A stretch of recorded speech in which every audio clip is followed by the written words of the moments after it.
بسم اللہ الرحمن الرحیم۔ السلام علیکم دوستو، آپ کو ایک آج عبرتناک اور دردناک واقعہ سنانے جا رہی ہوں۔ ہاتھوں پر لگی ہوئی مہندی اور دلہن پہنچ گئی قبر میں۔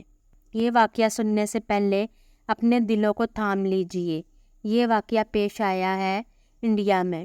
یہ کہانی ہے ایک نہایت بدتمیز اور بگڑی ہوئی لڑکی کی۔ اسلام نے جن جن باتوں سے منع کیا ان سب باتوں کو اس نے اپنی زندگی میں شامل نہیں کیا۔ اس کی ماں اسے بہت سمجھاتی تھی لیکن وہ اس کی بات نہیں سنتی تھی اور کہتی تھی ٹھیک ہے، دیکھا جائے گا، ابھی تو بہت وقت ہے۔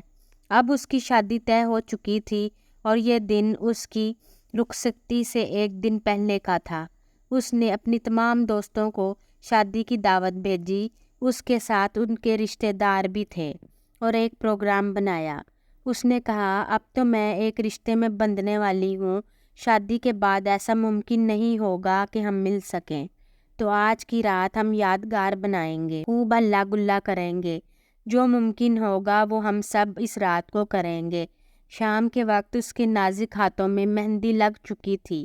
شادی کی اس خوشی میں محفل شکرانے صدقہ خیرات کی بجائے وہ رات ان سب نے گانا بجانے میں، شور شرابے میں گزاری۔ صبح جب اذان کی آوازیں آنے لگیں تو وہ سب رکے اور انہوں نے کہا چلو اب ہم سونے کے لیے چلتے ہیں، اور پھر اب ہماری ملاقات شام کو ہوگی۔ کوئی نہیں جانتا تھا کہ کب کس کی ملاقات کہاں پر ہوگی۔ وہ لڑکی نماز ادا کرنے کی بجائے، شکر ادا کرنے کی بجائے کہ اس کو رب کعبہ نے یہ خوبصورت دن دکھایا ہے، اپنے بستر پر تھک ہار کر سو گئی۔ دن کے 12 بج چکے تھے، تمام رشتہ دار گھر میں آنا شروع ہو چکے تھے۔ اس کی ماں نے اپنی چھوٹی بیٹی سے کہا کہ اپنی بہن کو اٹھا دو۔ اس کی بہن اس کو اٹھانے لگ گئی تو اس کی بہن دروازہ نہیں کھول رہی تھی۔ دوسری چابی سے جب کمرے کا دروازہ کھولا گیا تو سامنے ایک بھیانک منظر تھا۔